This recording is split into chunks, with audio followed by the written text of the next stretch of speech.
them to vacate, and Sam will make sure you get out. And so, yeah, let's see. And then we'll do a recap. We'll talk about our agenda topics for our next meeting. There's also something on our agenda for those of you who are thinking maybe about leaving early. We will need to talk about recommendations possibly to the governor's office for a new chair. My chairship ends in May, and I will return to being a regular commissioner, which I'm excited to do. And so again, a discussion will happen, and it's just a recommendation to the governor's office. This is not, we don't have as commissioners the ability to name a chair. The governor does that. And June 1st would be the new chair's start date. So maybe get your juices stewing as you're hearing all of the presentations.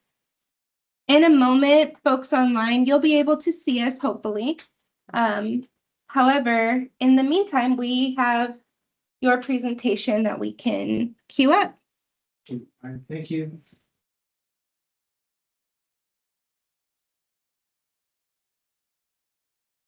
Yeah. Okay, thank you, everybody. Thank you for inviting us today. And then she can start the part, hopefully she can start the part. And so my name is Sam Fung with Oracle. Is this the mic for the down here? Just Sam. We have the new owl. Does Sam need to be down here, or should we need- Can you guys hear him online? He cuts out a bit. Take a moment to pause. I'm sorry. He cuts out a bit.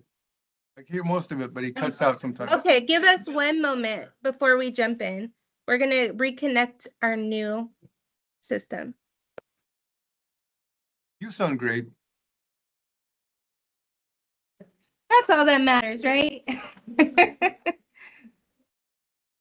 So this is your owl, right? This guy. So I think I can unplug from. Is all you need this? You can unplug this. Because that keeps me Oh, that's connected to that. That you can plug in.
We want to make sure that they can hear us, but not so. Can you all hear us? Online? This is Brendan. Yes. I can hear you and I can see you. Yay.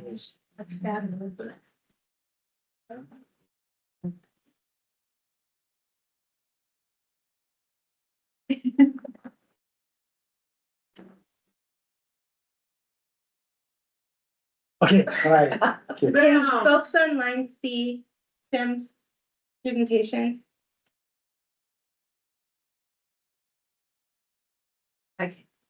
No.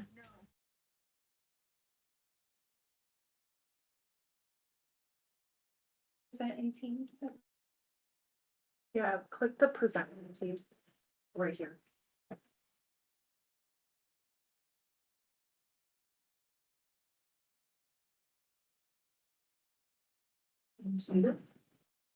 I will cancel like a label. And then at the top, there's present in Teams. We're just gonna do. Seems.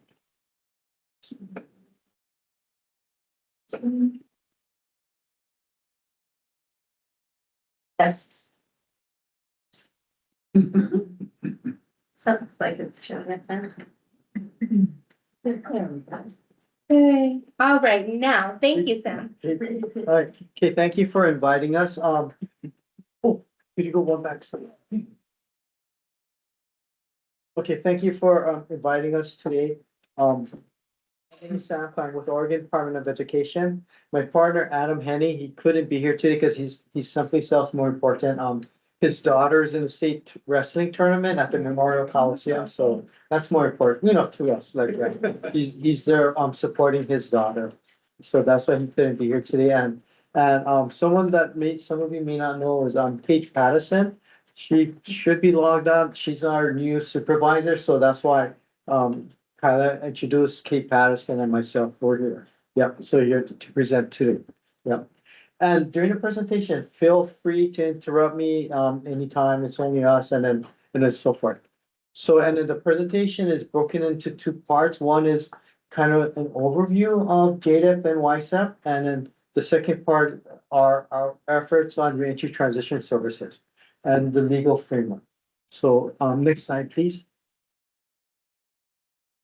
So within the Oregon Department of Education, we sit in a unit called Correctional Hospital and Treatment Sites because we're not schools, technically, because the statute was passed and so forth that defines schools and we didn't meet the definition. So what it is, so Adam Henning, he oversees the programs in the state hospitals and private nonprofit hospitals such as Shriners, Dornbecker, OCHU, and the state hospitals in Salem and Junction City. He also has a pediatric nursing facility that is in Providence. That is for students with terminal or severe illness that they live there. And luckily, there's only 9 kids this year. So there's not that many ill students there, right? And of course, youth corrections, that is the 9 educational programs in the OIA facilities. Yeah, so that's Youth Corrections Education Program. And next, for myself, I have the Juvenile Detention Education Program. Those are the education programs in the 11 county detention facilities. And the Long-Term Care and Treatment Program, which is our largest, and that is where we have education programs in the day and residential, such as Children's Farm Homes, St. Mary's, Perry Center, Counterpoint, and then so forth. So we are, that's our unit chats, but we are under SCORE, which also has recovery education. That is where students that are recovering from substance abuse, they go to school there. And there's one in Portland, one in Lake Oswego, and one in Salem. And that's the recovery schools. So that's the unit that we work in, and that's how we're differentiated. Next slide, please. Thank you. Okay, so now, Oregon Department of Education, we contract with school districts and ESDs to provide the education in these facilities. We don't have Multnomah County teachers, we don't have ODE teachers, we contract with the local school district or ESDs to provide the education. We used to have ODE teachers and so forth, but it was just so hard. It's because we're all over the place. So these are our contracted providers. Next slide, please. And here's 24, 25, and we don't have 25, 26 because the school year hasn't ended yet. We're writing up right here. So here are some of our statistics, and we provide 220 days of instruction. And if you think about it, there's 20 working days in a month. And if you divide 20 by 220, it's 11 months. And where's the 12th month? 2 weeks off at Christmas, 1 week off for spring break, and 1 week off in summer, and then so forth. So that's why we provide 220 days because they're there, and so forth. So these are the stats for our for the number of kids that were there from 24, 25. Next slide, please. And for our JDEP, we approximately have like 112, average length of stay 17.6. Same thing, our stats, and I have graphs afterwards. Yep, next slide, please. So the difference is some people wonder, what's the difference between YSEP and JDEP? YSEP is OIA, long-term, multi-classroom science, because they're larger. Students earn and award high school diplomas in GD. They get funded at 2.0 ADM, which is like the statewide average per kid is about 11,000. So we get funded at 22. JDAP, the state statute says 1.5, so we get roughly about $16,000 per kid, which we try to, and then, most of them except, all are like 1 or 2 classroom sites, except for Multnomah and Marion. They have like 3 or 4, and then short term. And so those are the difference. Yeah. Mhm. Next slide, please. Okay, here's a map of where the OIA facilities are and the YSIP sites with their beds and so forth. Next slide, please. Here's a map with JDAP. Next slide, please. Now, what I intentionally put the JDAP map via Google map so that people could see they're all along I-5 and 97. Do you guys notice that? There's nothing on the coast. There's nothing east of 97. So that's where the population is. We used to have one in Pendleton. We used to have one in Warrenton, Hammond. We used to have one in Oakville, and we used to have one in Lincoln County. But when I first started, we had 15 JDIPs. Now we have 11. So we've had some sites closed because of finances and so forth. So as we talk about equity and so forth, geographic region, that's what it is. So that's why I intentionally kept this slide here. Next slide. Sam, I'm gonna look Sure. at that, and ones on the 97 corridor are struggling. Really, like, sorry, Brian. Can we have a discussion sorry. after the presentation? yeah. Thank you. Okay, so so here's a bill that was passed this past session, Senate Bill 141, and during lunch, people are talking, what does accountability mean or whatever. And Senate Bill 141, it was the major accountability law for education and so forth. So now our JDIP and our YSIP sites will have differentiated metrics because some of the metrics that K-12 schools have to meet, our sites will not meet, like the attendance rate of K-12. We don't have K-12 in our sites, ninth grade on track. We're not going to have that, and so forth. So, so then for YSEP, the accountability metrics are dropout because when I was invited, it said outcomes, so these are our things. So dropout rate, percentage of kids that earn high school credit, percentage of kids, students that enrolled in high school upon 90 days of exiting the program, sounds similar to like reentry transition, 5-year completion rate, and K-12 attendance rate. So those are applied for YSEP. Now for JDAP, it's going to be the dropout rate, percentage of students that earn high school credit while in the facility, and percentage of students enrolled in the local high school within 90 days of exiting the program. So for Oregon Department of Ed, that is one of our focus areas too, reentry transition to get the kids re-enrolled back into their schools upon release. Next slide, please. Now, so here, and I kept LTCT, that's the day residential on purpose here too, to show this is our demographics by gender, but luckily in our residential and day treatment, it's a little bit more balanced, but in our JDIP and YSEP, our males greatly outnumber our females. Next slide, please. And here by ethnicity, if you notice, YSEP has more students of color than JDIP and our general population, of students. So what that says is as kids navigate deeper into the juvenile justice system, more students of color are incarcerated than in our Jake County facilities. So this is what our data shows. Next slide, please. Thank you. And this is about our age. By statute, JDIP are not supposed to house kids under 12 except for special permission by a judge or if they're runaway awaiting transportation. But there are some times when we do have kids less than 12. And I've been doing this since 2008. The youngest I've heard was a second grader, 6 or 7 year old. And then, and then from what I understand, the young kid actually attacked a police officer with a knife. You know, it's like, woo, and it was in Jackson County. Yeah, so that's why, so that's like, wow. So these are our stats. Next slide, please. Now, number of classrooms. So now with our recent changes in our funding, we fund our sites based on classrooms, not but based on like ADM and so forth. So we, so I think this year it's like around like $250,000 per classroom.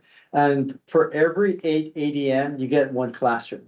So like for Multnomah, they're very close, you know, to get 24 and it's so forth. So our formula is there. And then how we got 8 is we looked at other states, and then for some of us, it's the 1-to-8 ratio. For every 8 kids, you get 1 staff member for safety and security and so forth. So we followed that. So and then if you look at JDEP, it's going up, you know, and then YSEP, it's going down. And I have enrollment numbers on another side. Next slide, please. Yes. So now if you look at JDEP compared to YSEP, unduplicated means those are the number of kids that came in through the system. And if you look at the 8 and the smaller one, that's the average. ADM stands for average daily membership. So for instance, we would have like in 24-25, we had about 1,300 kids cycling in and out, but we had on average only 112 kids there. So that's like the tremendous turnover in our county juvenile facilities. YSEP, it's not as much. It's roughly 50, you know, of the kids going out and in. So there's tremendous turnover in JDEP. So as you can imagine, attaining records, sending out records, and accountability is very tough. You know, for reading math scores, so it's going to be really tough. So next slide, please. Now, for YSEP, these are the continuous days of enrollment. So if you notice, like for they have only 4% were there for 5 days or less, 6 to 10, and so forth. And so, and then roughly, you know, good number of them were there, roughly 50% for more than, you know, 60 days. And 60 days means 3 months. That's not more than 90 days. Now, if you look at Jade at the next slide, it's in reverse. Like, you know, it's in inverse. Like, look at the number of kids that were there for only 5 days or less, you know, 47% and then so forth. So, and we have very few kids that are there long term. Yeah. So this is our stats. So getting accountability data is tough, like, you know, graduation rate when you only have this amount of kids. And if you saw the graph earlier, a good number of them were 15 and 16-year-olds. Yeah. So that's why our differentiated metrics are different. Okay, next, please. Now, over the years, this is our YSEP ADM data from 1819 through 24 to 215. There's a continual drop and the number of SPED kids. Next slide, please. Now for JDEP, you know, for YSEP, COVID didn't hit them as bad, but we got really hit, you know, but then now JDEP is getting up there. So our average ADM now, I think I don't know if it's plateauing, but you know, 112 for the last 2 years. That's our average daily membership throughout. So next slide, please. Now, this is our YSEP. We don't have JDEP because our kids are just not there long enough. They're not there multi-year. So the blue slide is 5-year cohort rate, and that is for kids that were like, because, and then the lower one is for 4 years, for the kids that they're, you know, 4-year, and some kids take 5 years because, you know, they just didn't have enough academic credits, right? So these are, it's going up. We're really happy about that. You know, for both the 4 and the 5-year rate, our graduation rates are going up. And here's the number of awarded YSEP diplomas. Next slide, please. Now I'm going to say this for JDEP. Now, here's this for JDEP. And then I have it on my screen for the 11. For 2021. 2021, the 2 high school diplomas were Multnomah and Yamhill. 21-22 was Multnomah. 22-23 was Multnomah. And then for 24-25, 1 was Lane, 2 was Marion, 7 was Multnomah, and 1 was Yamhill. And Jenny has my PowerPoint, so she can email out the PowerPoint and so forth. Now, go back to this, I'm sorry, yeah. Back to the diploma. Okay, so why all of a sudden we have more JDEP diplomas? And Norfolk is not listed because Norfolk is similar to others where they try to work with their resident school district to award the high school diploma. Like, so at North Wasco, they work, so that's why our diploma council, like, these are awarded by our JDEP site. Like, so that is why, so, like in Marion, they may work with Salem Kaiser. Sometimes the resident high school or the resident school district will award the diploma. That's when we award it, that means that the resident district said no. Yeah, sometimes because there was one time, I was talking to a district and they said, this kid was a pain. He just was, was a headache of his high school career. We don't want to give him a diploma. You give it, that's their attitude. I'm just saying. So, yeah, but then, what the detention manager said, what? They were thinking, we'll just release the kid right before graduation so he could walk and, things like that, but he didn't end up doing that. Now, why the big jump? Because of recent laws passed, kids can remain with JDEP longer.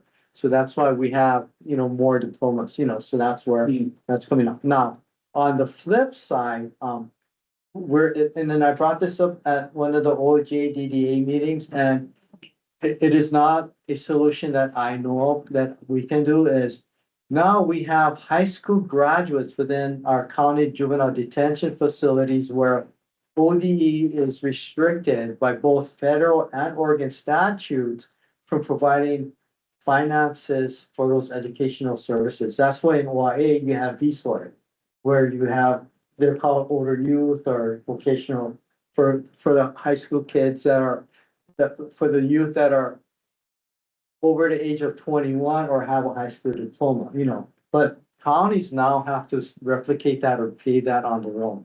Because now we have youth within county detention facilities with a high school diploma, where we are restricted from providing finances, for that. So that's like an unintended consequence of having kids longer in JDEP. Next slide, please. Thank you. Now, this is really our dropout rate. Now for JDEP is super high compared to YSEP. And the way we have dropouts is if a kid does not enroll in another Oregon K-12 institution, then the dropout is attributed to that YSEP or that JDEP because they're the last school of record. So for JDEP, we have a lot of kids that exit our facilities that don't re-enroll in their K-12, so that's why our dropout rate. Now, what I asked our data people to do for this upcoming school year is to eliminate students from this count whose only enrollment during that year was JDEP. And the reason why I asked them was our strong suspicion is if we have and I always use the name Isaac and Irene. If Isaac's only enrollment was at Dell for about 5 days, that means one, Isaac could be an out-of-state kid. Because he wasn't enrolled in another Oregon school, or Isaac was a private school kid or homeschool kid. So upon release, they may not re-enroll.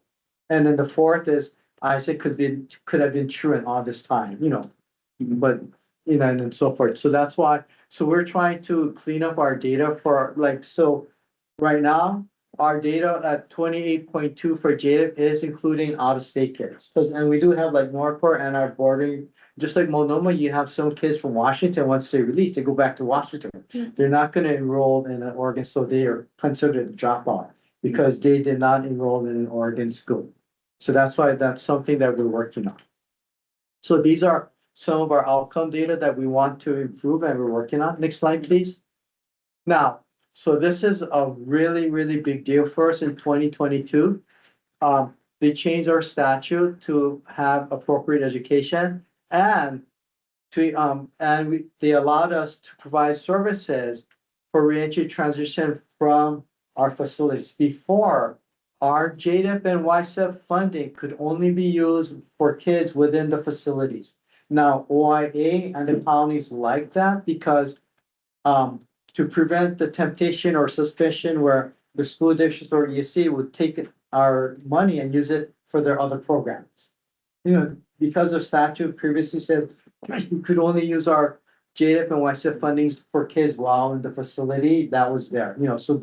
But then now with the reentry transition, now they could use some of our education dollars to fund reentry transition. So now all of our JDIP and all of our YSF sites have reentry transition specialists at every single site where they help with this transition from our JDIP sites into like their neighborhood K-12 high school or middle school. So that's something that we're working on. Next slide, please.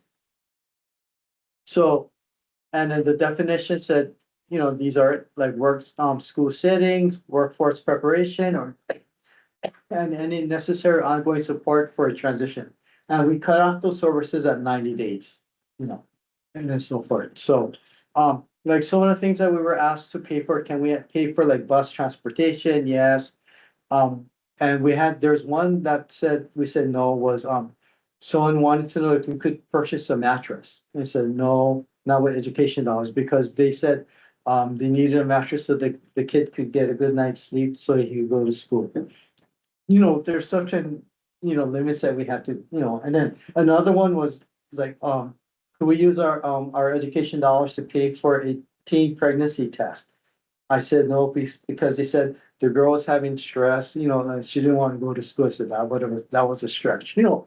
So when you open up the purse strings, you know, things like that happen, like, you know, the restrictions. So those are some of the, but then, so we help pay for also, to get bus passes and also replacement ID cards, like social security cards, you know, and then so forth. Yeah. And also, we also help pay for, a backpack of school supplies. So like when kids leave, you know, we can also, you know, those are some of the things for reentry transition that we do and then so forth. So there's limits, you know, so yeah. And next, in that bill also, this was big for us. One of the difficulties of our students when they re-enrolled in their K-12, some of the high schools wouldn't accept our credits for the hospitals, LTCT, and then so the law stated that now community neighborhood high schools have to accept the credits, you know, from our institutions. So that was big. Now from there was a movement where some of our sites started to change their names. So now the transcript, just like for kids in the Y facilities at McLaren, the high school is Lord High School. It doesn't say McLaren High School. That way, K-12 institutions, when they see a transcript, they see it as they don't automatically know it as a juvenile. So Yam Hill, it's Baker Creek, Lynn County is Ponderosa Creek, Marion is Mill Creek, you know, and then so forth. I think Norfolk and Multnomah, you guys are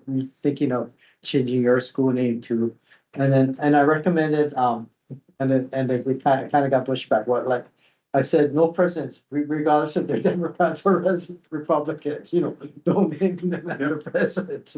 Just be honest. Yeah, and then so forth, yeah. So they started naming them after creeks. Yeah.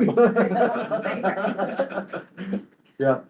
And that's why, and then they changed A&E to Haslow, right? Mhm. Which is a street name. Yeah. Yeah. So, yeah, so that was a real big change for us. Next slide, please. Now, so here with the reentry transition, these are some of the things that our reentry transition specialists work on. Now, next Wednesday from 1 to 4, it was an open invitation to all the reentry transition specialists from JDIP, YSF, hospitals, and LTCT. We're gathering in Eugene for a PD session on reentry transition specialists, you know, and so forth. And then on Thursday and Friday is a statewide all K-12 Oregon State Transition Conference that some of them are going to attend and so forth.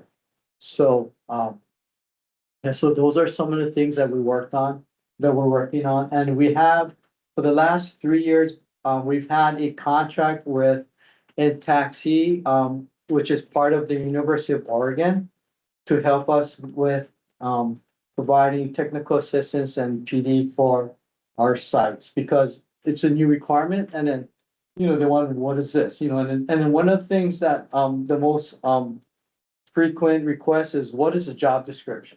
You know, for a reentry transition specialist, so they've helped with that. Yeah, next slide, please.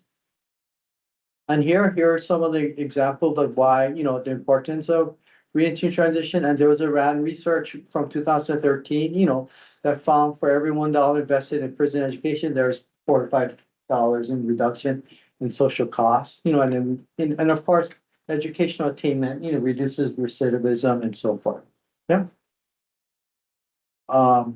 Next slide, please, and it should be questions.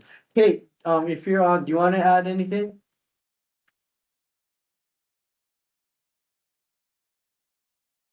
Thanks, Sam. Sorry, okay, there, it finally came on. No, thank you, Sam. I'm just here to support, and I think you covered all of the key things, so I'm just curious if folks have questions. Okay, all right, thank you, Kate. Any questions? One of the questions I had, if you had a slide that talked about hours per day, Yes, 5.5 hours a day. 5.5, so every kid at McLaren is going to school for 5.5 hours a day? They're scheduled. Yeah. So are there times where they're held back on the unit and prohibited from going to school? Yes. When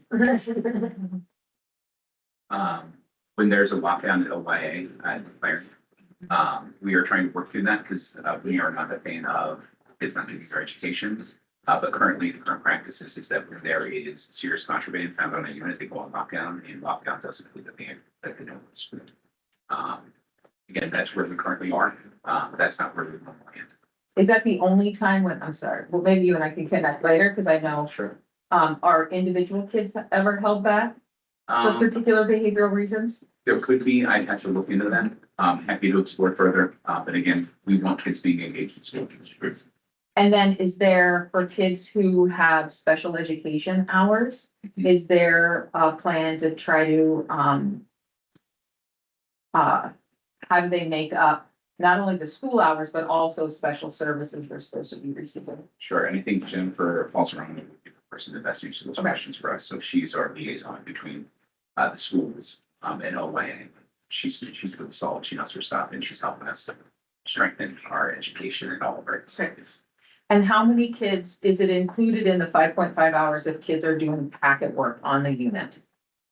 No, we've changed that. We used to make it that. Sorry, Yep, please. I know, like, I've been drilling down into this data a lot lately. We used to count that as school. We no longer count that as school. There could be some exceptions if like a kid is sick or something else is going on that's beyond their control, right? Sure. And if they can do some work on the unit. But no, it's like, no, you need to be in school. And even on our Rockaway unit, where it's like our intervention unit, we now have a teacher who's able to go on that unit. So. And how recent is the change from the packets? The actual. Probably within the last couple of months. Yeah, okay. Thank you, Mike. Yeah, happy to, I was like, it feels unfair to ask Sam to answer that. Any other questions? Yes. My question is, a lot of the data that you shared was like, while people are in the program, is there any data that ODE keeps about when those you've transitioned back to their school and what school outcomes they have? No. Okay. But then I don't have that, but I do know, like 1 year, there was one study that said, unfortunately, if our kids don't earn their GED or high school diploma in LTCT, YSIP or JDEP, they don't. So, like, very, like the likelihood of them getting a completer upon exit is low. So that's why, so we try to, just like Kirtan, just like Vermont, like when a kid has met the credit or the diploma requirements, we try to give them, and if they're about to be exited, we have the ceremony there. We don't wait until June. You know, so we have different graduation ceremonies throughout the year. So, and our sites strive and work hard to get that attainment, you know, before exiting, because it's hard, and then without a high school diploma or GED, it's hard to get a job and so forth. Yeah. So that's a very good question. And can I just piggyback off of that question? Pre-detention, do you guys evaluate where, or is there an evaluation of, let's say, you should have had an IEP or intervention services and they didn't get it until they got into detention? Okay, so, all of our, JDEP and YSEP sites, have to follow the special and what she's talking about is special education IDEA, Individual Disability Education Act. So what it, that is, which we would call child find, so, all of our sites do child find, and then, and sometimes you're right, some kids come in with an expired IP that hasn't been done, or an expired 3 reeval, because Yeah. they just haven't been, and then and then something, what you're talking about is some kids, it's very infrequent, it's the very first time, it's mostly it's expired IP or expired 3 or reval, but very few like they've been identified because they're older, they were found as elementary and middle school, but there are some times as high schoolers, they're found, and then we found it would be under, the new ones are, emotionally disturbed or traumatic brain injury. Mm, That's why, no, and then, as Molly knows, a couple of years ago, Jackson County, JDEP was the first JDEP site to, where the county did a TBI screening. Not the school, the county did a TBI screening and we modeled it after Alaska. And then so, because, as kids, unfortunately, some of our kids are in violent, episodes, so. TBI stands for traumatic brain injury, yes. So because, so, and then that impacts their thinking and their behaviors and so forth. So that's why today, the education program was not in session because, it was a pre-scheduled, traumatic brain injury professional development. That's why they were not here today. So, that is a national thing, and we did a presentation, us and, University of Oregon did a presentation on TBI. And I think we came to OJDDA too, right? Yeah. Nice. Is there any sharing between, like we saw the county mental health, or the county health department, program today in detention? I don't know how much sharing there is with, I'm wondering if kids are coming into detention and getting mental health diagnoses for the first time, which might qualify them for a Section 504 plan. And is that being tracked where the schools are working on developing what kind of accommodations kids need? Because from what sort of just we talked just generally about kids today, but my sense is that there's a lot of support that's needed for kids who are in detention, and there's a lot of overlap between why you would qualify for a Section 504 plan, mhm. and how is any of that being tracked? And if for those of you that are unfamiliar with 504, that's, Section 504 of the American Disabilities Act. That is like when a student has, a disability that, impacts their life functioning, right, Lisa? Yeah. That is Yes, different. exactly. So that is different from IDA, where IDA is for educational, but in Section 504 is for life functioning skills such as. Which includes learning. Yes, yeah, so, and so forth. So, for JDEP, it's hard because the short-term stay, by the time the process initiated or whatever.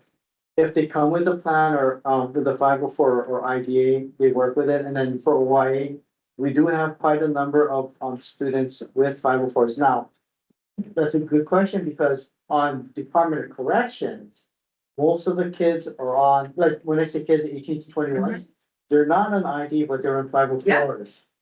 So that's it, because they aged out. So they, because IDA special ed only goes up to age 21, so Department of Corrections has more 504, so we don't track, like what you're asking, we don't track the relationship or the sharing of information between, but we do know. We How do many have kids?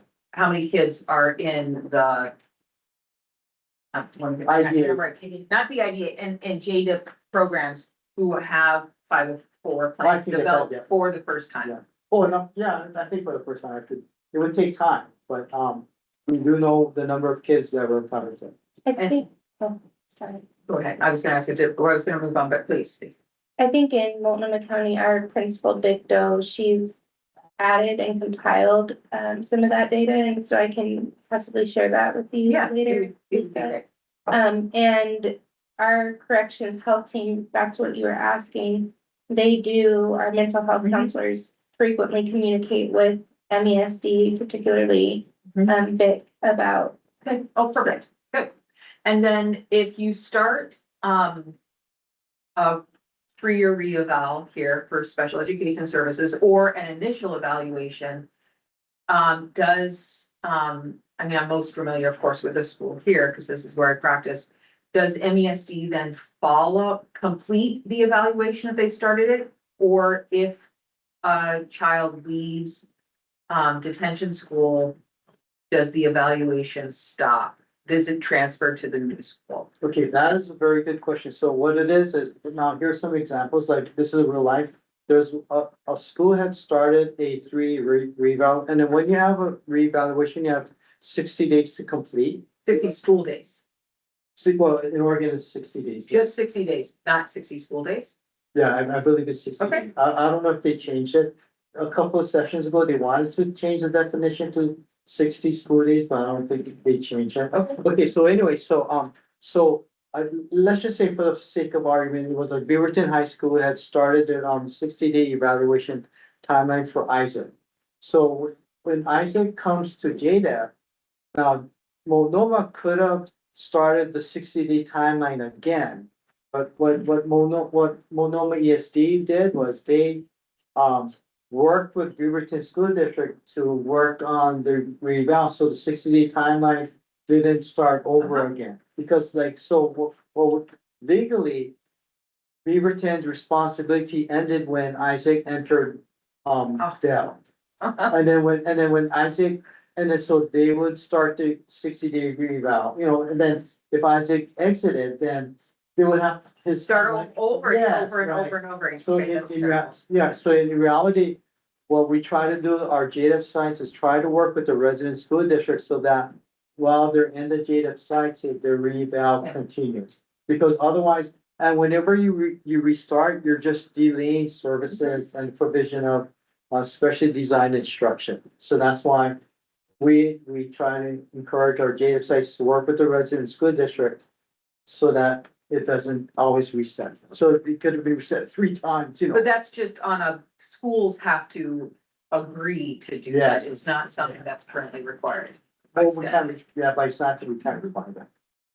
Commissioner Rogers, did you have something that you wanted to interject?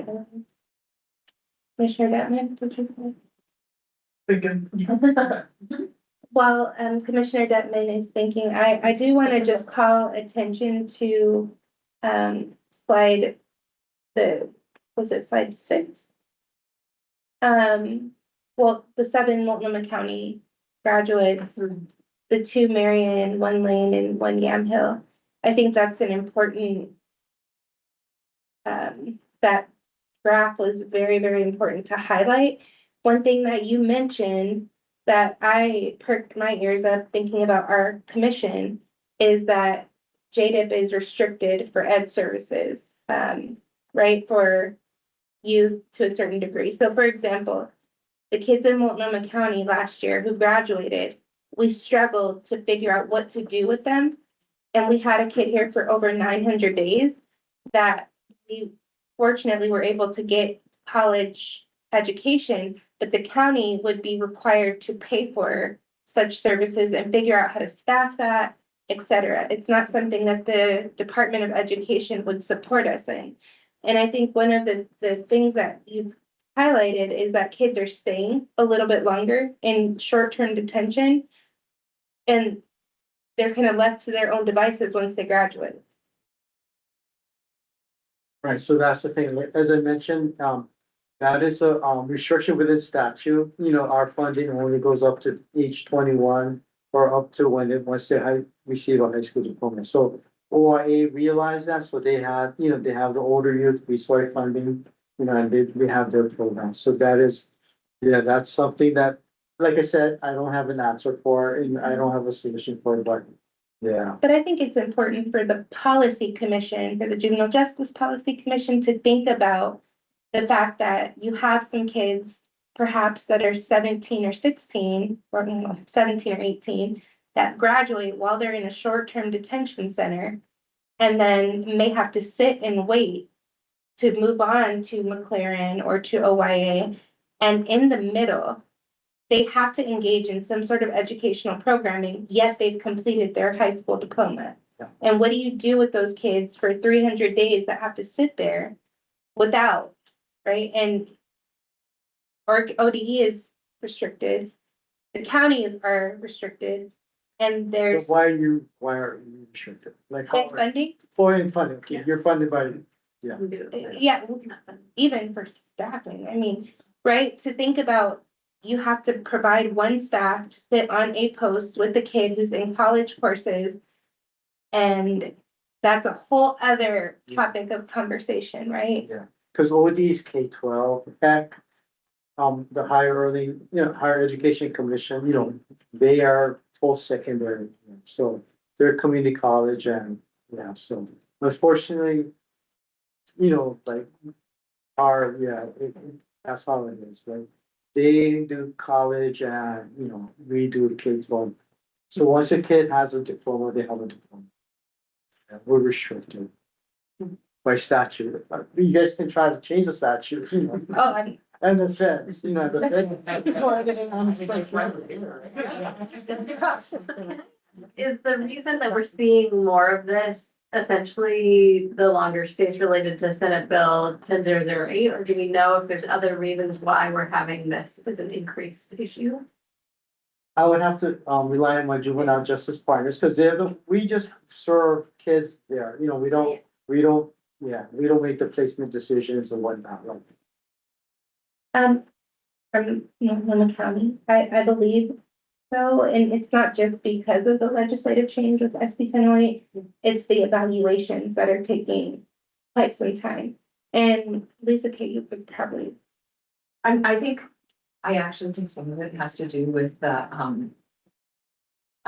there have been some changes in staff. And I think that there's, an increased commitment that I have seen in terms of, in order to meet high school credits, sometimes it's about plugging particular holes. And making sure that, they're able to have access to all of the coursework that they would get. And I think that there's been NESD has done a great job to make sure that kids have access and that they can graduate. There was a period of time in which, kids, were unable to graduate from school, who attended school here, because they didn't have access to all of the required coursework that they needed to be able to graduate. And I think that, I mean, nobody wants kids to stay in detention for a long time, but I think there's also been an increased focus and commitment to as equal access as possible. And Commissioner Keeling, you were specifically asking about why kids are staying in detention longer than. Or why we have more graduations. Both. Yeah, so the question was why, because there's two problems to solve there in my mind. One is making sure we have other educational opportunities post-secondary, or like post-secondary opportunities for these youth or other opportunities. And the other one is why are they in detention long enough that we're having to have those opportunities? So like, to me, those are two different, but hearing from your perspective says that this might actually be a good problem because we're getting people to graduate more effectively. So then we do want to also focus not just on keeping kids, like you said, in detention longer, but also be looking at what are those other opportunities. And I'm not sure how much joint tracking happened when kids were automatically waived. If they were counted differently and we're seeing stays, we're counting stays in a slightly different way, and you don't think so, Yeah. but. So, Mr. Rogers, I do think there is a difference in Measure 11 and 1008. Often places that on Measure 11, on their 18th birthday, they left juvenile detention and went to an adult facility. So there was kind of this arbitrary end date. Some facilities don't hold over 18, so there's still an interesting end date there, but that's not the case everywhere. So there's different policies across the state on how When they you stay. Yes. Yeah. But yes, there is a difference in detention in the facilities that do hold over 18, because back when it was Measure 11, there was an expiration date. What I will also just add to Commissioner Rogers is that even our principal highlights the fact that it's not good that we have 7 youth that graduated last year, because what that tells you is that they were here long enough to graduate, when detention is meant to be a short-term program. So in order to keep kids engaged for 900 days without incidences it is extremely difficult, as Commissioner Tassine could probably attest to. Thank you, Commissioner Armstrong. I'm learning so much. I didn't know that we were allowed to, at each detention facility, determine what age they're no longer allowed to be at that facility anymore. I mean, that's shocking to me. We didn't get that memo. Yeah, I mean, We can't. yeah, I get it. I'm surprised to hear that there's different practices allowed throughout the state. And some will transfer them on midnight. At Yeah. midnight. Yeah, I think that Yeah, it's a model, unfortunately, I'm familiar with. I've I'm seen not it, right? kidding. But yeah, I mean, engagement is hard long term. And especially when you have detention facilities that aren't built for long term. So it really, detention is about risk to FDA and risk to reoffend before sentencing. And so if we get more clear and sharp about that in Oregon, right, that change some of the length of stay when we're looking at detention. That's just one person's thoughts. Online, I don't want to forget about you all. Does anybody have any thoughts, comments, suggestions, questions before we transition to Commissioner Lisa K. Williams?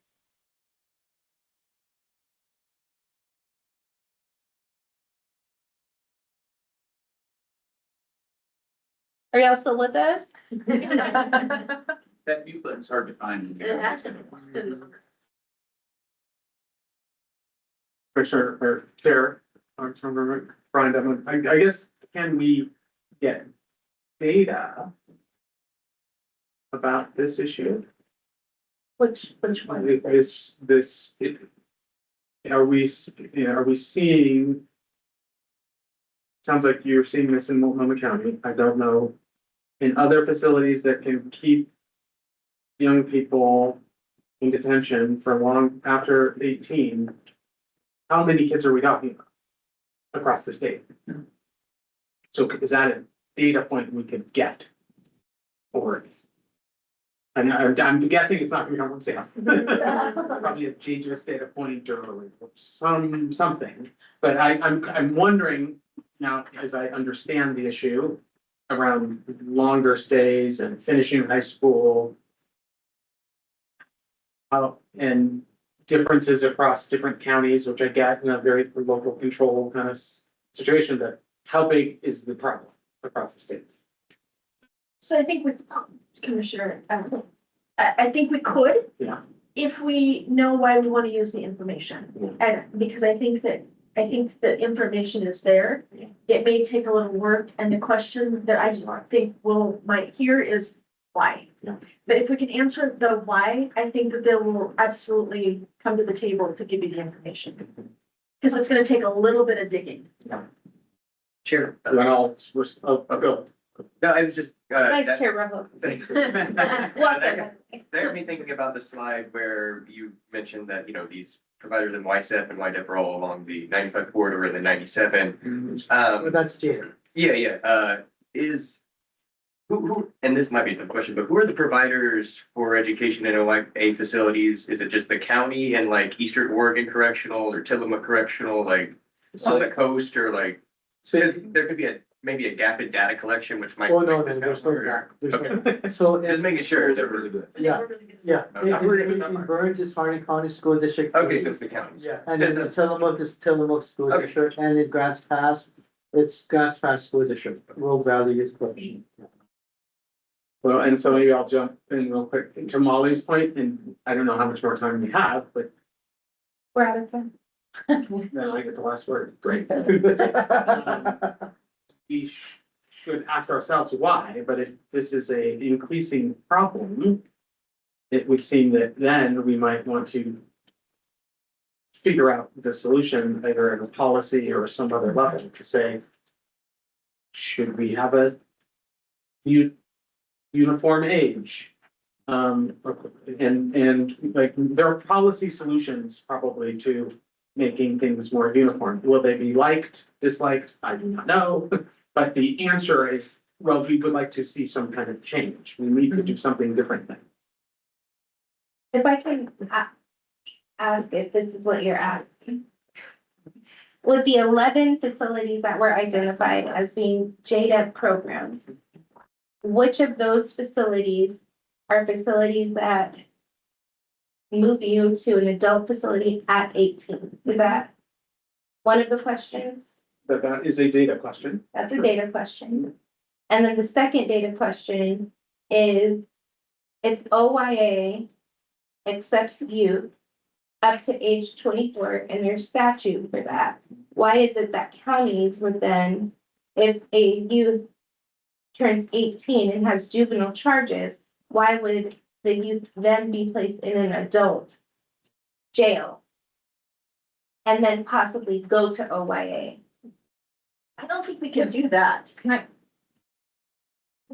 don't think we can do that. I know we're out of time. I'm I know. going next. I was wondering if that Can was I jump? Because I wonder if what, we're gonna be solution based, because there are issues about.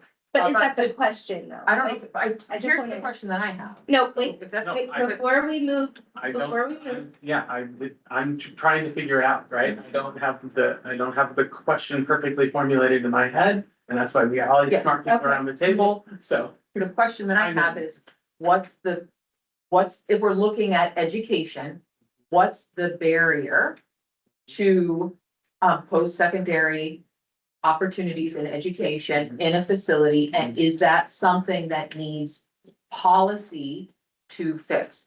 We may have disagreements about, there are certainly questions about if you have a lot of post-secondary opportunities in a JDIP placement, is that the best? Is there another solution that's better than kids remaining in detention? Certainly we need to look at shortening detention stays. But also it sounds like the barrier we're facing now is that we have kids who have no access, that if they were somewhere else or the process moved faster, they would have access. And I think that is the access question is something the commission should look at. And that's a conversation with HEC. Potentially. Heck, I never. so that would be beyond ODE, that would be, Beyond, it would, that would be the next, so Next. perhaps the commission should look at yes, having tech. yes. Yes, Does Yes, anyone yes, have a connection yes. with tech? yes. Yes. Okay, Yes, yeah. great. Yeah. So perhaps we can table this as a point to explore Yes. for our March meeting. Yay, okay, good. All right, Take your team.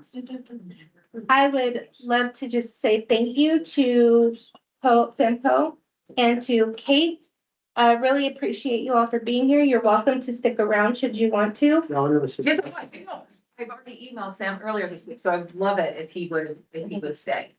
And as we are turning the microphone over to Commissioner Lisa K. Williams on YRJ, just clarifying the point that 18-year-olds, when they turn 18, are they getting kicked out of juvenile detention and going to an adult facility? Is that the point that we need to clarify? So let's clarify it at the next minute. It could be really short. We are one of only maybe 2 facilities that does not hold anybody over the age of 17 years, 364 days. I don't if I have a person in that situation, they do not go to jail. I go to another detention facility and I pay a daily rate to hold that young person. So they stay, if it hasn't resolved, they stay in a different detention facility that does not have the same policy that we have, because we have a contractual obligation. So what it sounds like is that there's two perhaps detention facilities, JDEP facilities, that don't allow 18 and up. Yep. And when that happens, they don't necessarily go to jail perhaps. They just go to another facility that is outside of where their family is, that is perhaps several hours away, or is that? We're several hours away from everybody, like we have kids. And Chair Armstrong, can I Please. interject? Now, for OD, I mentioned JDEP and YSEP. Now, for county jails, that is the responsibility of the school district to provide, just like in Multnomah County, Inverness. So Portland Public Schools contracts with Multnomah ESD to provide, so, and it's up to them, and it's pretty much only for kids and IPs, not for gen ed, so. So our, by statute, OD only has a JDEP program and a YSEP program. We do not have an adult jail program. I got So that is a responsibility of the local school district where the county jail is located. So I just want to let everybody know, we are restricted to only our JDEP and our YSEP facilities, not adult jails. Okay, which complicates things more. Yeah, this is never easy. Nothing is easy. No, County, don't they go to jail?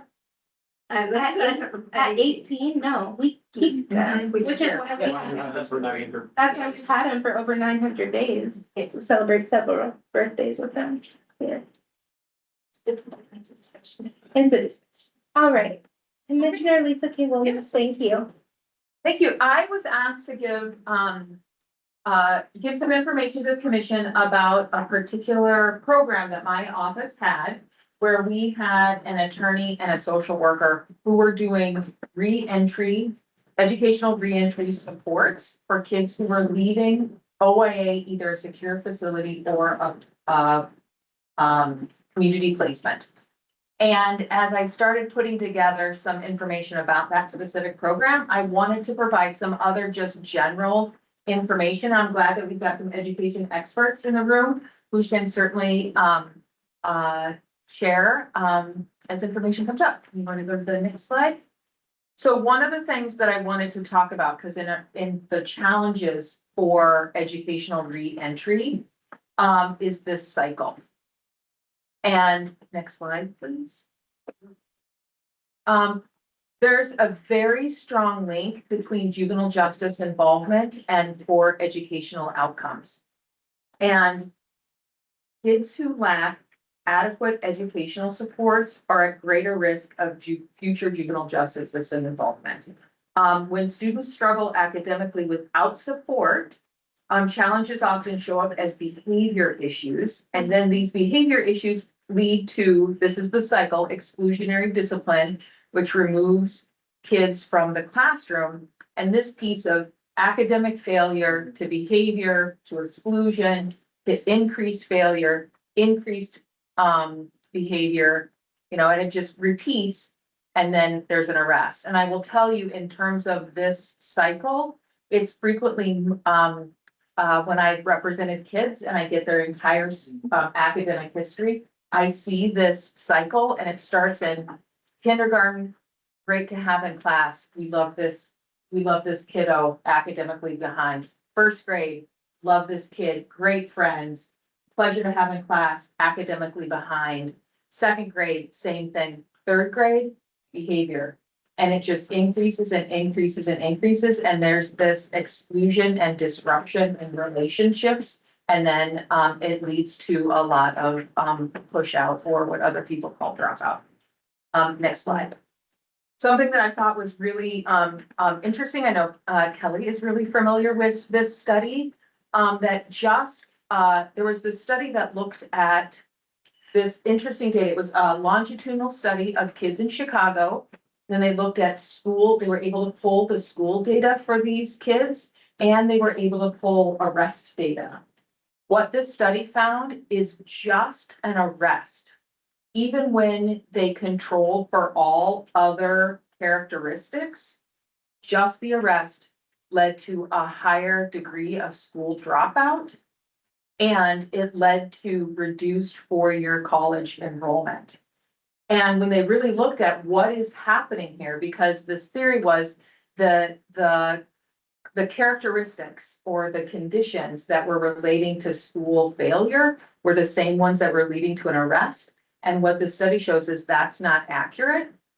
And they were able to look at, there are other studies that show, and as many of us in the juvenile justice system know, there's a lot of variability in who gets arrested.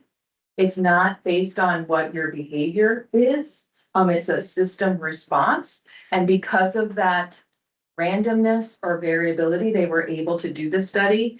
And they believe that harm is driven, the harm from arrest is driven by a school administrative response and educational disruption. They thought that one of the hypotheses is that because of accountability measures, which I thought was interesting that Sam was just talking about, is driving a lot of the push out. Because as schools are looking about truancy, test scores, graduation rates, they might be more motivated to push kids out of the system. And I think these attitudes that start with the stigma that starts with an arrest are a lot of what our kids are facing from re-entry from an OIA placement. Next slide.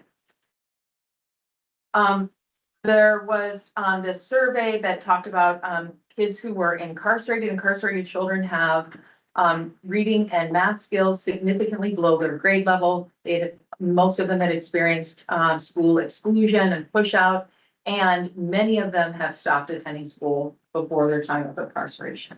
Next slide. So what we're looking at in terms of entry, I think has to start at entry into either a JDEP facility or an OIA, because if kids who have academic success while they are incarcerated are more likely to enroll and attend school post when they are re-entering. And then, of course, academic success leads to lower recidivism and higher employment as adults. So it's very important for lifelong success in the community and safety. Next slide, please. So I want to just briefly talk about Oregon graduation data and something we should all be, next slide, very concerned about. As you can see, ODE has graduation rates broken down by lots of different groups. And these are just some that I pulled out, 3 years worth, and you can see that current and formerly incarcerated students have the lowest graduation rates of any other populations. For all students, it's 80 to 82%.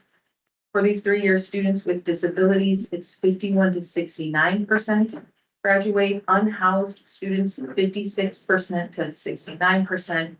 Students in foster care have a graduation rate of 44 to 51%, which is still very low.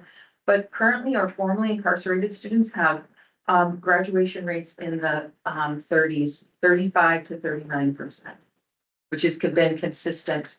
Most of these are fairly, there's been some difference, but you can see that through the specific years, but most of them are fairly consistent. And really knowing the connection between being successful for lifelong success and graduation, we really have to focus on education for these kids. All right, next slide, please. Then reentry. Next slide, please. This is a study, and you guys will get a copy of the PowerPoint. Obviously, we've already talked about school reentry is critical for success and community safety. This study looked at, I think most of you are familiar with the Pathways to Desistance study, longitudinal study. The two factors that they looked at, desisters and persisters, desisting from delinquent behavior and persisting into delinquency behavior. And this was about serious offenses.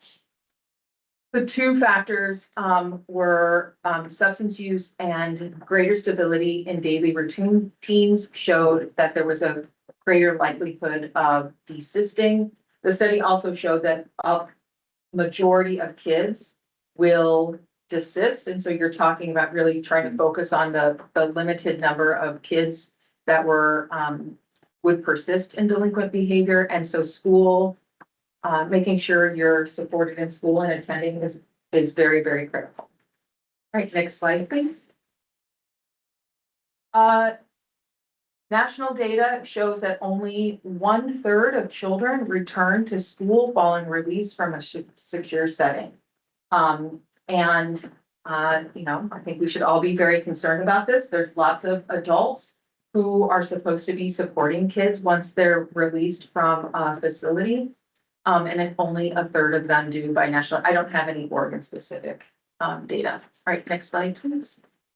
So I want to talk about our SchoolWorks YES program. So we had a program for 3 years that worked with kids who were returning to Multnomah, Washington, and Clackamas County. There were referrals that came directly from the Oregon Youth Authority.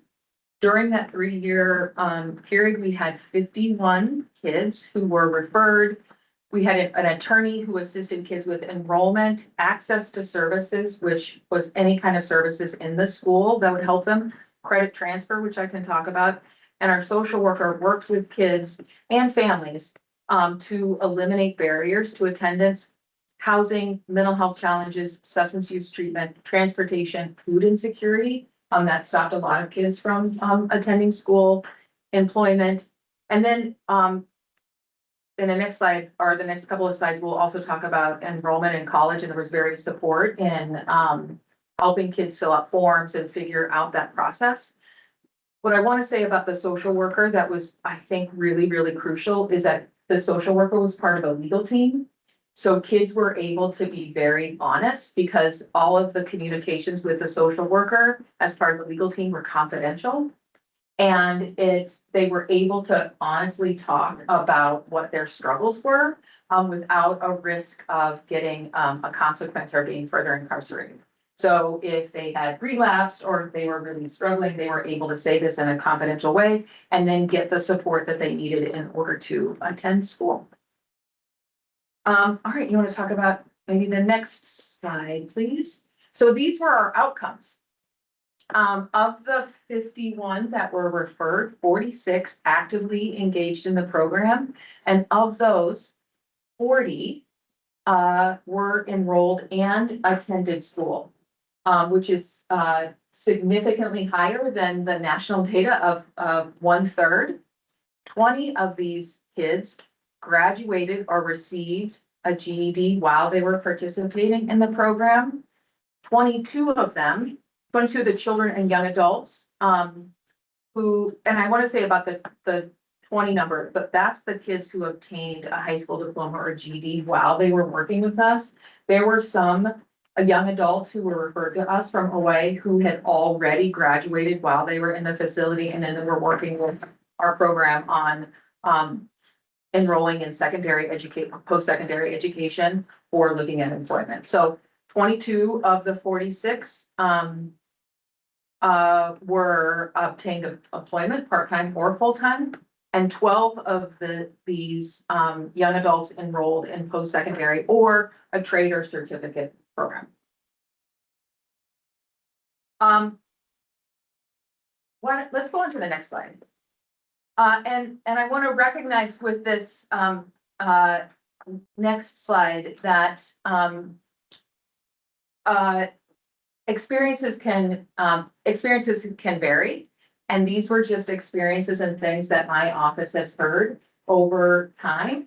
And so I want to recognize that it's maybe not all schools are saying this, but these are some common themes that we heard when we went to help kids enroll. The school district would say we are legally prohibited from coordinating enrollment and services until you are physically residing in the district. Schools would say we can't start, you can't start until the beginning of a term. You can't start midterm. they would say you can only enroll in a shortened day or credit recovery program. You can't enroll in a mainstream program. You can only go to an alternative school. And by the way, there are no alternative programs that have any openings, so there's nothing for you to do right now. School districts will say we have to hold a meeting before you can enroll. We've heard we can't implement your current IEP, or rarely, but sometimes even your section 504 plan. And the district needs to make updates before you start attending. We must have all of your prior education records before you can start.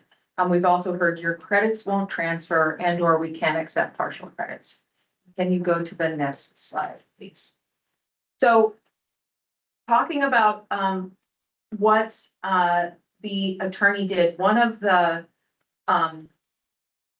attorney really worked on enrollment, and nothing prohibits a school district from coordinating with students prior to enrollment, and I want to acknowledge that some schools will. Or youth authority, when you're leaving a secure setting, has particular structures and practices built on what that looks like, which does make it somewhat harder because there's some rigidity. Kids don't know when they're leaving until the day they're leaving. And I know I say, but it's so sometimes but I think that there's some coordination and maybe there's some changes that are. That should not be the case.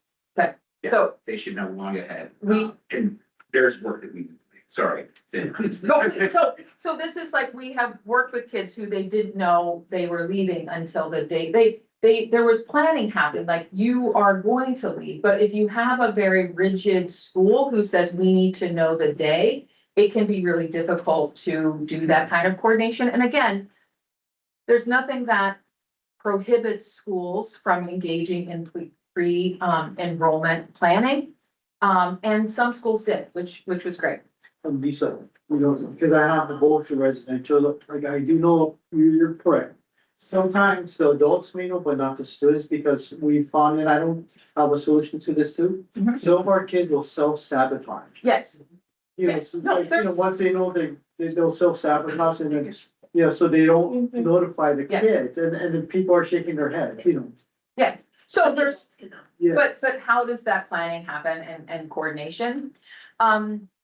So Oregon has a law that requires, kids are required to attend school, and the adults who have custody of them are required to send them to school. And it doesn't, and you have to attend school for the entire term. So it doesn't say that you don't have to attend if you're changing schools midterm. Your student's right to attend starts at enrollment.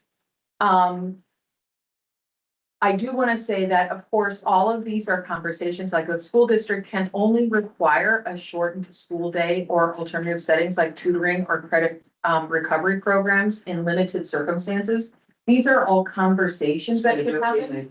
Yeah, because sometimes it might make sense if the term is going to end in a few weeks, and maybe it would make sense if you have some credits to obtain to do a credit recovery program. But these are things that are part of a conversation and require the consent of the parent and the student. They're not things that, there are times where we've had interactions with school where students and families walked away with believing that the school was telling them what they were allowed to do, which was not the case. And then, a shortened school day or saying that you have to be removed to another setting is a disciplinary removal, really, if you are lawfully enrolled. And schools can only engage in, there are limited circumstances in which you can legally exclude students.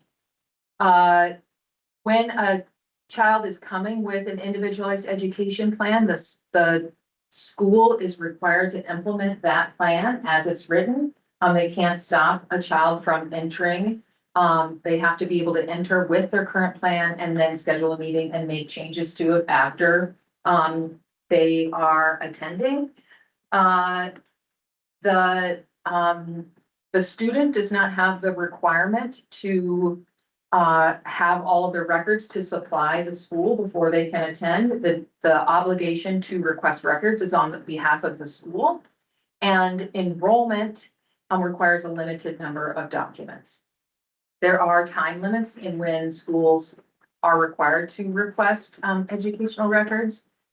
And then in addition to the attorney working on making sure that there weren't violations of law prohibiting the student from enrolling or attending, and making sure that services transferred, there was a lot of credit recovery work that the attorney engaged in, and almost to the point of being an investigator. We found that even though kids had been in a JDIP school and then an OA school, they did not always have all of the credits that they had obtained from other schools. And so we did a lot of work, and it took a very long time to get records from all of the schools that kids had attended, making sure that the schools recognized the credits. And there was a lot of advocacy. Sometimes there's courses are called different things, and they're like, well, we need it to be called this or that. And there was a lot of advocacy done on recognizing credits and recognizing partial credits.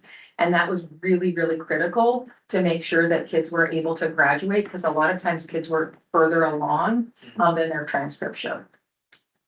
Next slide.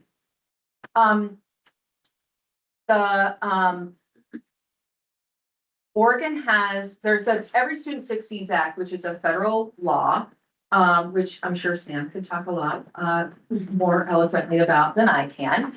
But it has some key pieces in it about ensuring there's quick enrollment upon reentry, making sure credits transfer, and providing access to real coursework at correctional facilities, and assessing kids at reentry. And again, I think that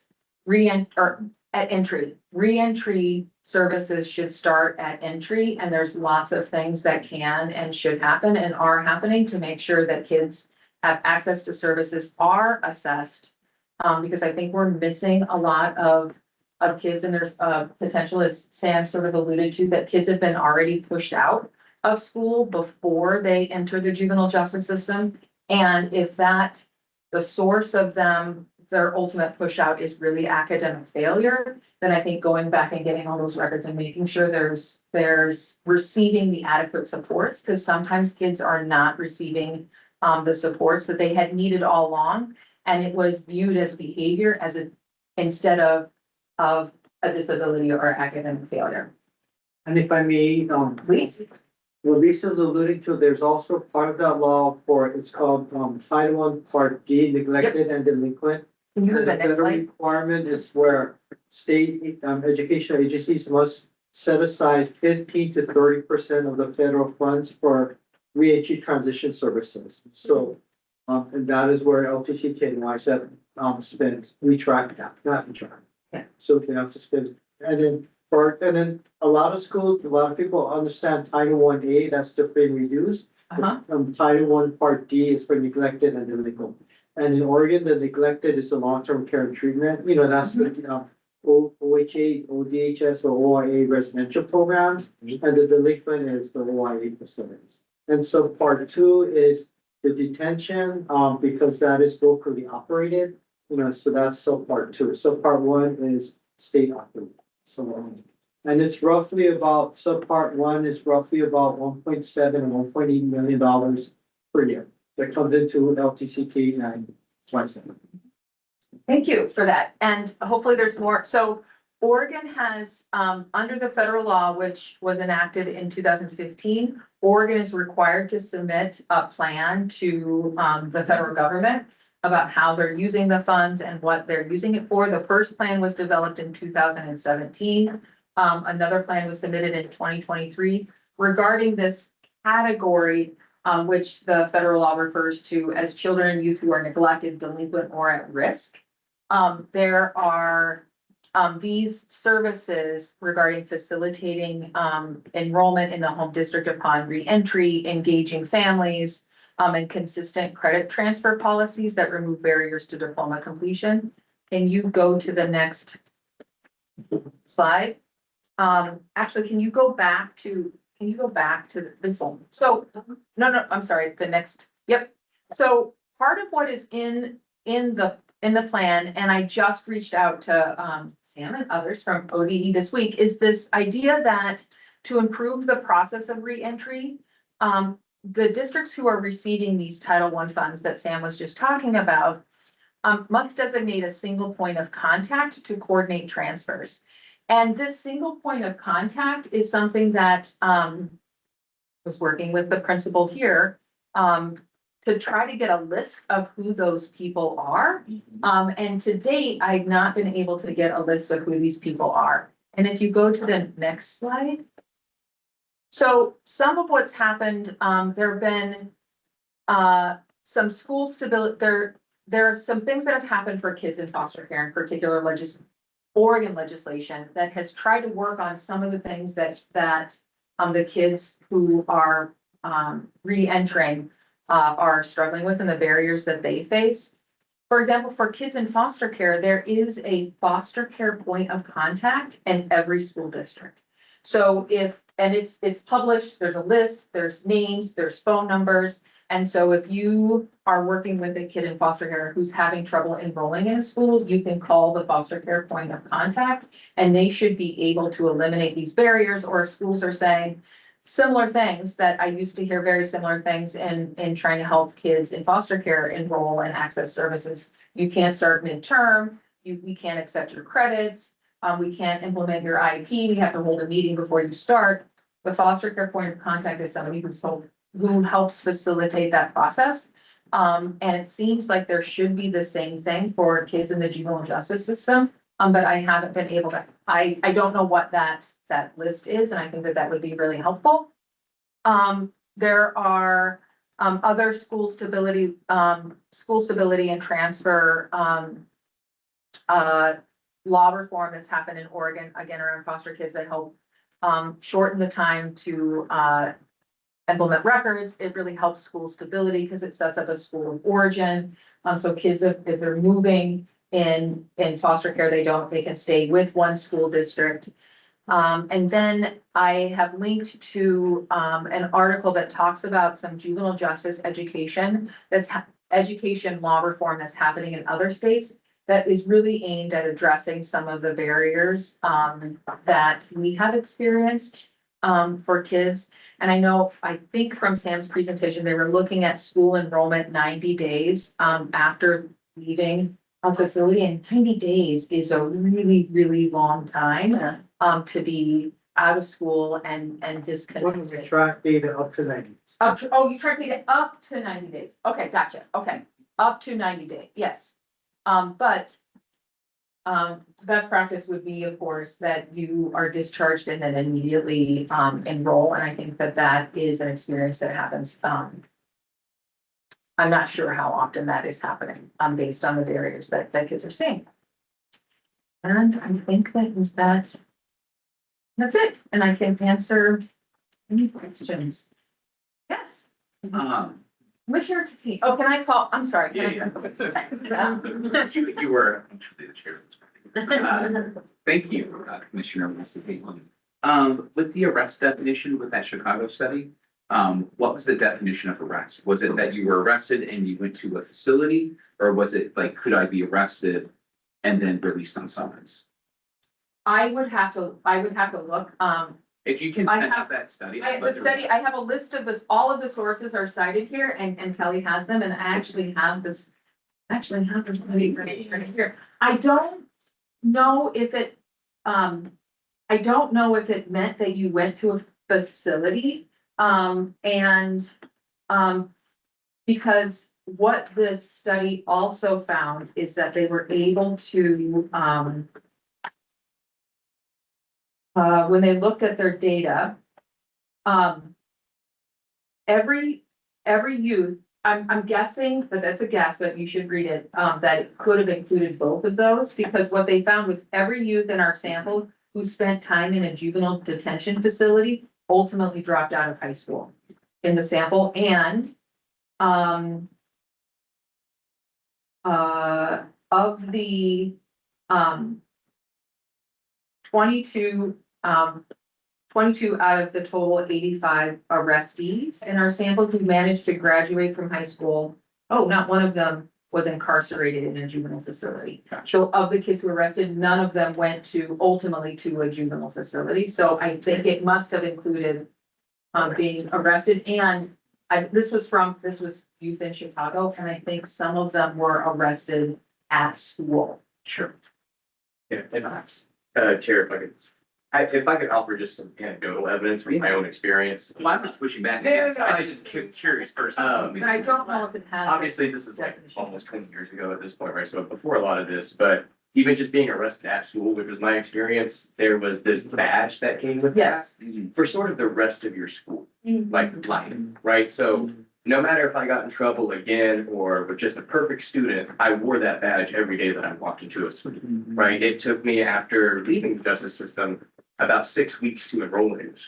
No matter how good my test scores were, or, what the path I was on at that point, that was just there, right? And it was obviously before some of these laws are passed, and this is in the state of Florida, so it's not a word, right? Yeah, so it is disappointing to hear them happening here too, but just being arrested at school, like I remember all the way up until I was in 12th grade, obviously I'm an attorney now, so I've gone all the way through, but even I remember in 12th grade, like I'm near the top of my class in high school, they're gonna be valedictorian, and they're doing random searches, but these random searches were always, right? I mean, pulling me out of class for 20, 30 minutes, there's nothing in my bag. There hasn't been anything in my bag for, 2 years, right? 3 years, however long, right? And just, so even without spending long-term time with like an OYA type facility, wearing that badge does come with real consequences. And I don't know what that's worth, but just an anecdotal data point for probably what some of these kids are doing. Yeah. And that was a big focus on the study, was the disruption of relationships and stigma. I think one of the things that stood out to me in your presentation was around the graduation rates and then like broken out by different groups. And it was like people with disabilities and then homeless youth and then foster youth and juvenile justice. And to me, I was thinking about in that, like the statutory and legal like requirements of a school to be responsible for the engagement of that youth. So like in cases of disability, like having rights to education, in cases of being homeless, like the McKinney-Vento protections and like the proactively having to go and find and engage looks very different. And I feel like even within foster care, there's like a best interest findings and like you have to provide transportation. There's like a proactiveness of the school district to have to go kind of above and beyond to really meet the needs of the youth. That when it comes to the juvenile presentation, at best, we're asking for like somebody to call. Not like actually proactive onus on the school to engage the youth, and just knowing how youth really experience in the juvenile justice system push out, as you described, from schools of not wanting youth who have involvement with the juvenile justice system in schools. There's like kind of proactive ways in which behavior comes up that pushes kids out. And so just thinking about, I don't know what the solutions are, but how we can kind of raise the onus on the school to engage youth who have been involved in our system to really address some of that. Well, one thing that, I mean, to the extent you're asking the question of me or the whole group, I mean, one thing that we might consider is, going back, I think the first school stability law, was in here, was for foster kids was in 2005, is that? Yeah, that's what. So, it took a long time to get that, but there are similar populations, and I think that, without the, things that really, not quickly, but did shift, what supports look like, but it took a change in the law to do that, and that is something that the commission could recommend. Yeah. For education, there's a definition called focused student groups, and children in the DHS and formerly incarcerated are part of that group. And then so when school districts apply for Student Investment Act funds grants, they have to address the focus student groups. And then so they have to address what are they doing with those kids. So that is something part of the student investment act. Commissioner Rogers, Commissioner Tissing, and then we have to move on. Okay, two things. One, I think is juvenile youth in our system tend to be compounded. And young people who not always come into our area. And the other is a question for Sam to maybe answer, which is the Title IV dollars come to the school district in which the detention facility is located. It doesn't- Title I D. Subpart 2, yes. Yeah, subpart 2, so it doesn't come, so like for in.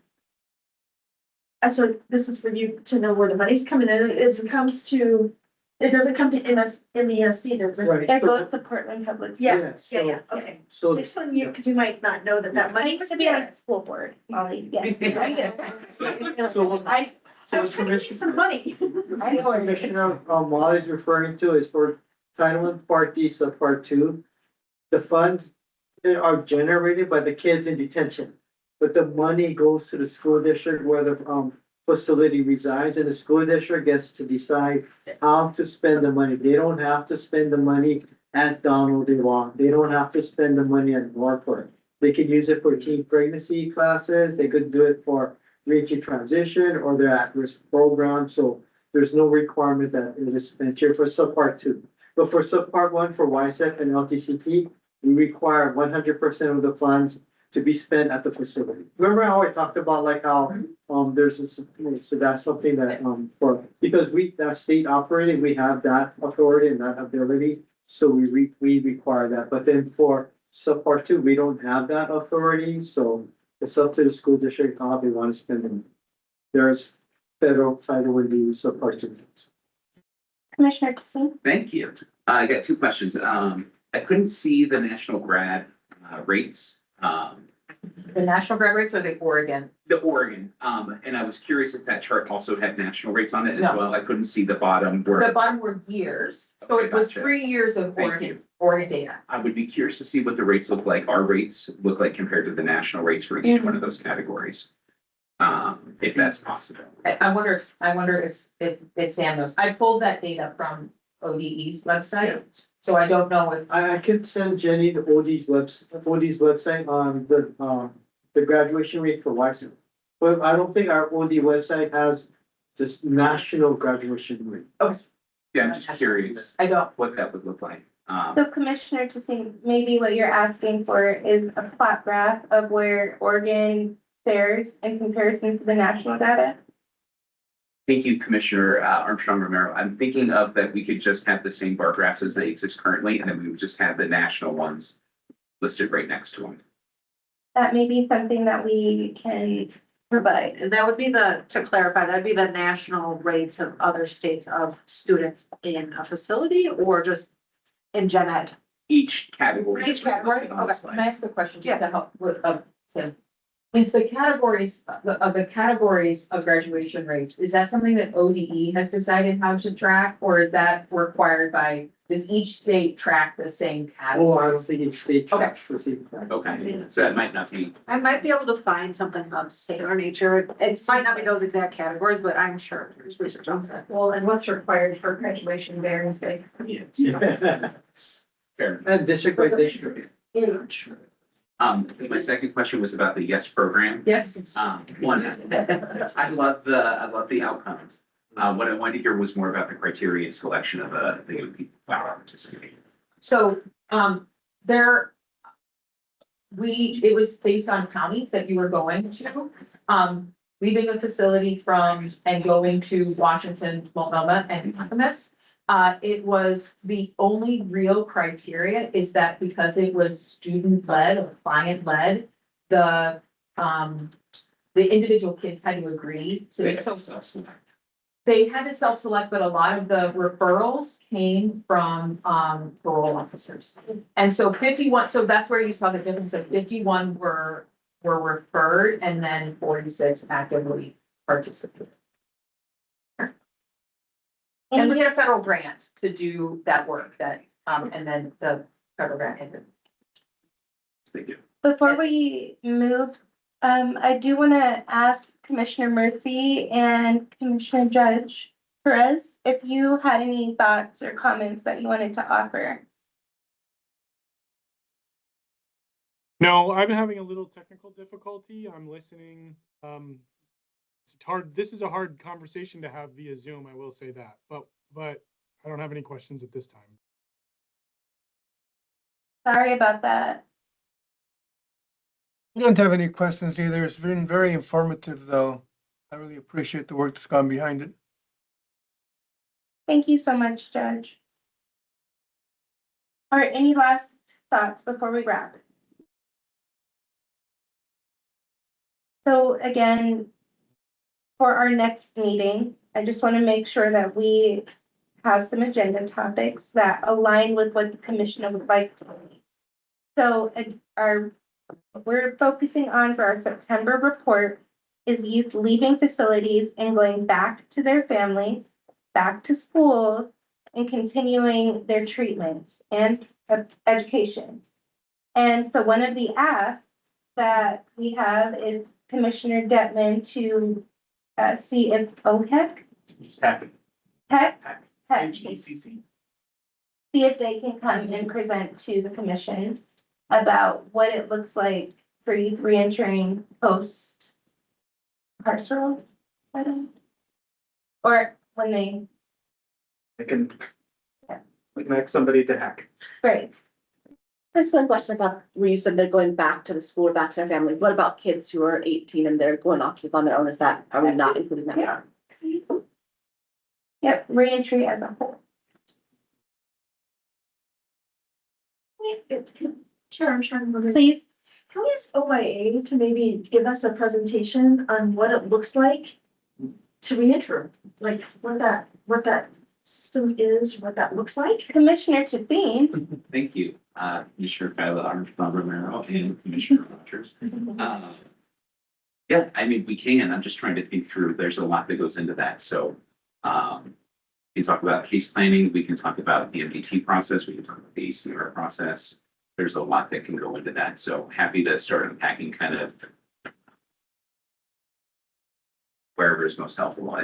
Right now, we're rolling out our new case management practices where it really discharge planning starts at intake, right? That's the way it's always supposed to be. Commissioner Chasine, sorry to interrupt you. Would it be possible for our presentation to be that? What does that look like, the new case management? That would actually be really easy for me to do. So we can make that work, Commissioner Armstrong Romero. Great, Thank you. I think, yeah, for us to understand, that's super helpful. So thank you. That's And it. actually gives us a chance to highlight some things that we're really excited about. So thank you for that, Commissioner Rogers. Great. Anything else Yeah. on our March agenda that you all would like to see? I think that might be quite a bit, but okay. And then again for March, we will need to slate some time on our agenda to discuss recommendation for a new chair. That will start on June 1st. And so just please keep your thoughts working and prepared for that conversation. Is there anything else that we need to accomplish by March? And March will be a fully virtual meeting. April will also be fully virtual. Commissioner Tissine is investigating whether or not it's a possibility for us to tour Jackie Winters, either for May or June. Fairly confident we can accommodate. Wait, you're the boss. Yeah, there's a lot of complexity that goes into that. I never want to make an assumption when it comes to how a facility's running. I respect that. Thank you. All right. I think that concludes the business portion. And at this time, I will open up the floor to public comments. So if there are any members of the public that are listening that would like to chime in, you have 2 minutes and feel free to come off mute.